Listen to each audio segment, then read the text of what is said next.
हम बात करते हैं पेडिग्री एडवाइजर के फाउंडर दिलीप भट्ट से। Dilip ji, good morning. आपने भी 2-3 बेयर मार्केट्स देखी होंगी।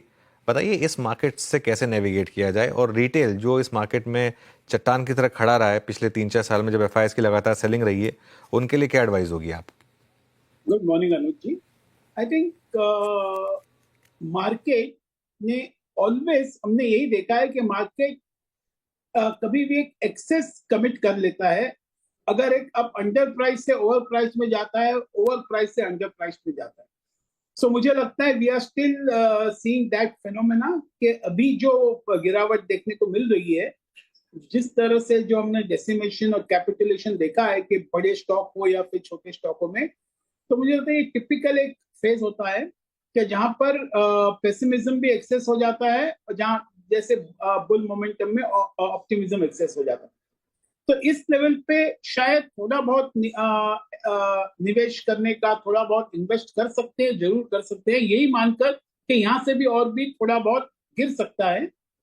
लेकिन अभी शायद अभी जो रिकवरी आएगी it will be more in the front lines. लेकिन फ्रंट लाइंस में चैलेंज वही रहता है कि most of the stocks doesn't have any great kind of growth. लेकिन इस माहौल में किसी को ग्रेट ग्रोथ भी नहीं चाहिए, जरा सेफ्टी चाहिए, थोड़ा बहुत अच्छा रिटर्न मिल जाए तो बहुत है। तो मुझे लगता है इसके लिए काफी है, जो फ्रंटलाइन स्टॉक है उसमें रहेंगे as far as most of the people are concern. और मिड कैप्स अभी भी शायद एक will play a secondary role, because mid cap ने भी वही एग्जिबिट किया है कि not first to rise but biggest to crash and first to fall. Okay, चलिए, तो ये समय मार्केट का मूड माहौल काफ़ी ख़राब। दिलीप जी, एक चीज़ जो इस मार्केट में क्लियरली विजिबल है कि मार्केट ने किसी को नहीं छोड़ा, लेकिन सबसे ज़्यादा पिटाई ऑफ लेट हो रही है आईटी स्टॉक्स की। क्या अब जिस तरीके से यूएस में समीकरण बैठ रहे हैं, क्या यहाँ से भी और बड़ी गिरावट आ सकती है, और करें क्या निवेशक आईटी सेक्टर में? मुझे लगता है कि आईटी में शायद जिस तरह से जो प्राइस करेक्शन हुआ है, मुझे लगता है it offers a reasonably very good opportunity. In spite and despite जो कुछ भी यूएस में हो रहा है या होने वाला है, जिसको अभी भी किसी को कोई होल्ड नहीं है, ग्रिप नहीं है कि अल्टीमेटली क्या होने वाला है, not just in IT, in most of the sectors, because अभी भी things there are lot of moving parts. But मैं ये कहूंगा कि जहां पर आईटी का कंसर्न है, वहां पर आप देखें कि उनके पास रीजनेबली गुड फ्री कैश है। अगर हम देखें कि जो कन्वर्जन टू फ्री कैश हो रहा है प्रॉफिट से, वो भी बहुत हाईएस्ट है, and reasonable ROE ROC for them. तो मैं यही समझूंगा कि आईटी में थोड़ा बहुत इन्वेस्ट करना चाहिए from the current level, at least from the point of view of giving the defence to your portfolio. Okay, अच्छा, इस बीच वो जो निफ्टी बैंक है वो बात करते करते डीहाई पे आ गया, तो सब जो फर्स्ट साइंस ऑफ रिकवरी जो है वो इंटरडे लो से वो आ रहा है निफ्टी बैंक में 48,150 से 48,428, यानी आप समझ लीजिए कि 250 पॉइंट की रिकवरी लोअर लेवल से आ चुकी है। अच्छा दिलीप जी, ये मैं समझना चाह रहा था आईटी के बारे में आपसे। आईटी का आज का प्राइस जैसे 1400 पॉइंट का है, और इससे पहले मतलब आप समझ लीजिए कि अक्टूबर नवंबर तक तो निफ्टी आईटी स्टेबल था, लेकिन बाद में इसने कोलैप्स होना शुरू किया। ये निफ्टी आईटी के इस फॉल की चिंता क्या है, और आप कैसे इस प्राइस को कंसिडर करेंगे? It's a price to consider for as a buyer, for investor, या अभी अवॉइड करना चाहेंगे आप इसको? आई थिंक जैसे मैंने अभी थोड़ी देर पहले ही कहा कि आपने जो आईटी के बारे में पूछा है, द अनसर्टेन, ये तो एक कॉमन मतलब टेम्पलेट तो बहुत कॉमन है मार्केट्स में, मार्केट डजंट लाइक अनसर्टेनिटी।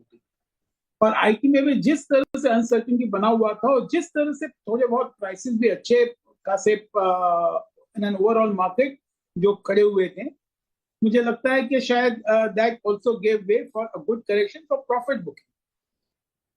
और जैसे कि मैं यही समझूंगा कि अभी भी आईटी में क्या होने वाला है, it is still a lot of uncertainties there.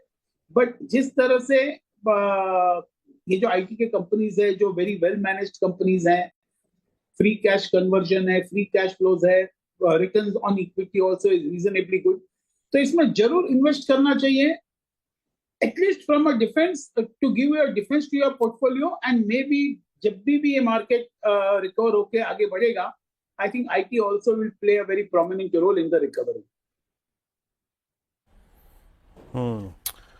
Okay, ये हो गई बात निफ्टी आईटी की, और मेरे ख्याल से मेरा प्रश्न एक बार रिपीट भी हो गया, लेकिन एक बार आते हैं कुछ और पॉकेट्स पे जहाँ पे डिस्ट्रक्शन काफ़ी हुआ है। दिलीप सर, आप कैपिटल गुड्स को लेके आइए, आप सिमेंस को देखिए, एबीबी को देखिए, एलएनटी को देखिए, और मिड कैप्स में तो और भी डिस्ट्रक्शन हुए हैं। अभी कैपिटल गुड्स को कंसिडर करना चाहिए या फिर अभी प्राइस डैमेज और पॉसिबल है यहाँ पर?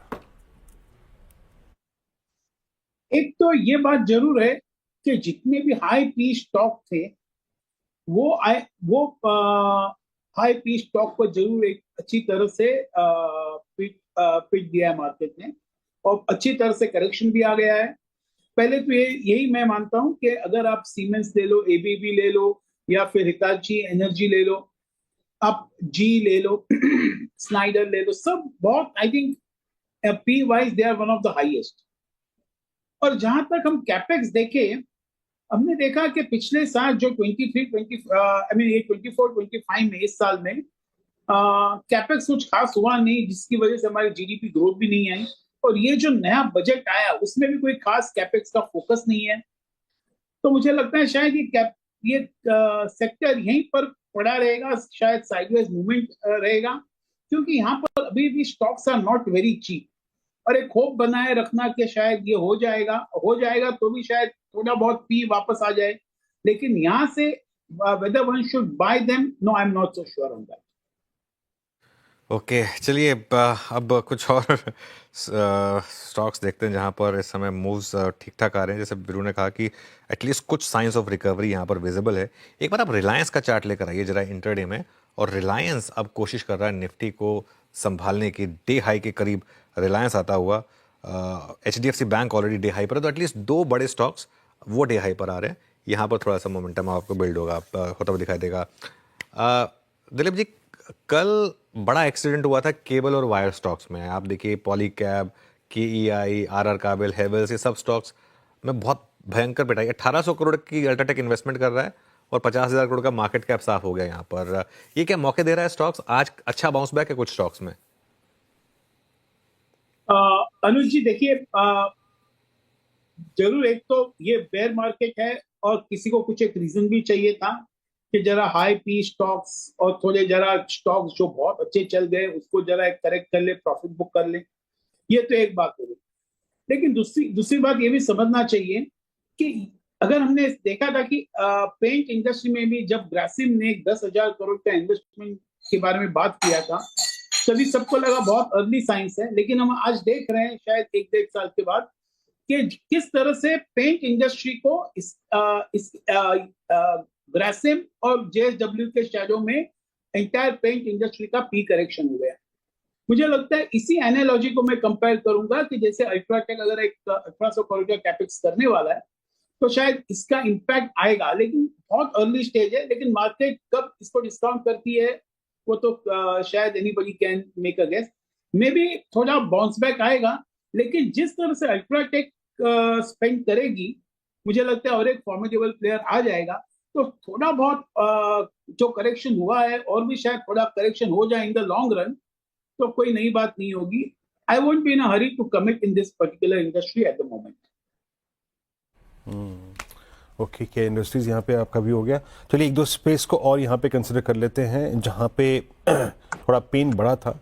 मैंने एक आईटी की बात करी, मैंने एक कैपिटल गुड्स की बात करी, फिर आते हैं रियल स्टेट पे। और रियल स्टेट सर जब अपने साथ क्रैक हुआ, हालांकि आपने KA पे एक व्यू रखा, ये जो इक्विटी मार्केट की वेल्थ होती है ऑलमोस्ट उसको चेस करती है रियल स्टेट को। और मैं एटलीस्ट दिल्ली NCR में कुछ प्राइस टिक्स जो देख रहा हूँ रियल स्टेट के, उसमें मेरे को थोड़ी सॉफ्टनेस की भनक लगने लगी है। आपका रियल स्टेट पे व्यू क्या है? बिल्कुल, I think I agree with you कि जो स्टॉक मार्केट और रियल एस्टेट शायद साथ में चल रहे थे, बिकॉज काफी पैसा जो बन चुका था रियल एस्टेट में, और जो काफी लोग जो कैपिटल गेन्स के चक्कर में, खैर अभी इस साल 24-25 में वो इतना बहुत रियल एस्टेट में इन्वेस्ट करने से फायदा नहीं मिलेगा, लेकिन जो टैक्स एग्जेम्पशन अभी तक मिल रहा था उस हिसाब से काफी जो पैसा रियल एस्टेट में बन रहा था टैक्स एग्जेम्पशन के हिसाब से भी बड़ा पैसा एक प्रीमियम प्रॉपर्टीज में जा रहे थे। और जिस तरह से मार्केट ने करेक्शन दिया है, सर्टेनली आई थिंक इसके इम्पैक्ट जरूर रियल एस्टेट में आएंगे. मैं यही मानता हूँ, not just in real estate but across in so many industries we will get to see. Because जो छोटे मोटे इन्वेस्टर्स थे, जो जिन्होंने अपना पैसा लगाया हुआ था, वे भी शायद बिजनेस से निकाल के, और अभी जिस तरह से मार्केट पिट गया है, तो मुझे लगता है शायद उनमें भी इम्पैक्ट है. बट रियल एस्टेट में यस, आई थिंक जो लो कॉस्ट हाउसिंग थे उसमें इतना बहुत ग्रोथ नहीं था. Growth was in the premium property, और ये सेगमेंट जरूर इम्पैक्ट कर जाएगा आने वाले महीनों में. ओके दिलीप साहब, बहुत बहुत शुक्रिया.